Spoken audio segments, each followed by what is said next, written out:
Welcome to my channel friends. Subscribe ಆಗಿ, like ಮಾಡಿ, share ಮಾಡಿ ಆ್ಯಂಡ್ ಕಮೆಂಟ್ ಮಾಡಿ ಫ್ರೆಂಡ್ಸ್. ಇವತ್ತಿನ ಈ ವಿಡಿಯೋದಲ್ಲಿ ನಾನು ತೊಂಡೆಕಾಯಿ ಹಾಗೆ ಕಾಬೂಲ್ ಕಡಲೆಕಾಳನ್ನು ಹಾಕಿ ಯಾವ ರೀತಿಯಾಗಿ ಪಲ್ಯವನ್ನು ಮಾಡೋದು ಅಂತ ತಿಳಿಸ್ಕೊಡ್ತಾ ಇದ್ದೀನಿ. ನೋಡಿ, ಒಂದು ಕುಕ್ಕರ್ಗೆ ಈಗ ನಾವು ನೀಟಾಗಿ ತೊಂಡೆಕಾಯಿಯನ್ನು 4 ಭಾಗಗಳಾಗಿ ಮಾಡ್ಕೊಂಡಿದ್ದೀನಿ. ನೋಡಿ, ಇದು ಕಾಬೂಲ್ ಕಡಲೆಕಾಳು ನೈಟ್ ನೆನೆಸಿಟ್ಟಿರುವಂಥದ್ದು. ಈ ಎರಡನ್ನು ಕೂಡ ಹಾಕಿ ಇದಕ್ಕೆ ಸ್ವಲ್ಪ ಅರಿಶಿನ ಹಾಗೆ ಮುಳುಗುವಷ್ಟು ನೀರನ್ನು ಹಾಕಿ ಜೊತೆಗೆ ಸ್ವಲ್ಪ ಉಪ್ಪನ್ನು ಹಾಕಿ ಇದನ್ನು 2 ರಿಂದ 3 ವಿಸಿಲ್ ಕೂಗಿಸ್ಕೊಳ್ಬೇಕು. ನೋಡಿ, ಈ ರೀತಿ ಸ್ವಲ್ಪ ಮಿಕ್ಸ್ ಮಾಡಿ 2 ರಿಂದ 3 ವಿಸಿಲ್ ಕೂಗಿಸ್ಕೊಳ್ಬೇಕು. ನಂತರ ನೋಡಿ, ಇಲ್ಲಿ ತೆಂಗಿನಕಾಯಿ, ಇದು ಕೊಬ್ಬರಿ ನೋಡಿ, ನಂತರ ಒಣಮೆಣಸಿನ್ಕಾಯಿ 6 ರಿಂದ 7, ಹಾಗೆ ಜೀರಿಗೆ ಮತ್ತು ಸಾಸಿವೆ ಒಂದು ಅರ್ಧ ಸ್ಪೂನಷ್ಟು, ಇವಿಷ್ಟನ್ನು ಹಾಕಿ ರುಬ್ಕೊಳ್ಬೇಕು ತರಿಯಾಗಿ. ನೋಡ್ತಿರ್ಬೋದು, ಪೂರಾ ನುಣ್ಣಗೆ ರುಬ್ಕೊಳ್ಬಾರ್ದು, ನೀರೇನು ಹಾಕಬಾರ್ದು. ನೋಡಿ, ಈ ರೀತಿ ತರಿಯಾಗಿ ರುಬ್ಬಿದ ನಂತರ ಈಗ ನಾವು ಇದರ ಒಗ್ಗರಣೆಗೋಸ್ಕರ ಕಡಲೆ ಬೇಳೆ ಹಾಗೆ ಉದ್ದಿನ ಬೇಳೆ, ಸಾಸಿವೆ, ಜೀರಿಗೆ, ಕರಿಬೇವಿನ ಸೊಪ್ಪು ಹಾಗೆ ಒಂದು ದೊಡ್ಡ ಸೈಜ್ ಈರುಳ್ಳಿ ತೊಗೊಂಡಿದ್ದೀನಿ. ಹಾಗೆ ಸ್ವಲ್ಪ ಒಂದು ನಿಂಬೆಹಣ್ಣು ಗಾತ್ರದ ಹುಣಸೆಹಣ್ಣು ನೆನೆಸಿಟ್ಟಿದ್ದೀನಿ.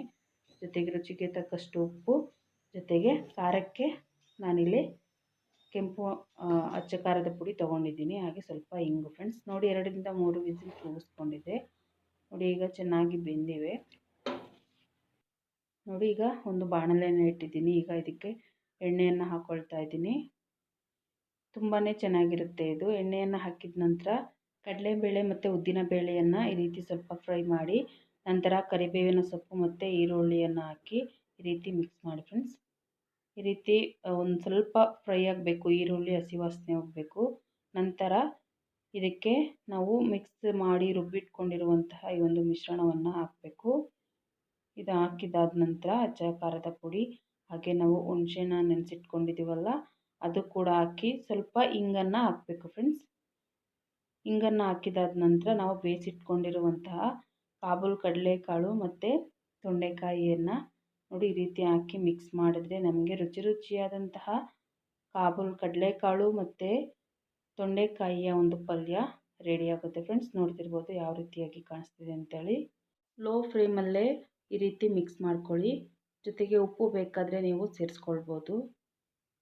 ಕಡೆಯಲ್ಲಿ ಸ್ವಲ್ಪ ಕೊತ್ತಂಬರಿ ಸೊಪ್ಪನ್ನು ಹಾಕ್ಕೊಳ್ಳಿ. ಈಗ ರುಚಿಯಾದಂತಹ ಈ ಪಲ್ಯ ರೆಡಿಯಾಗಿದೆ ಫ್ರೆಂಡ್ಸ್.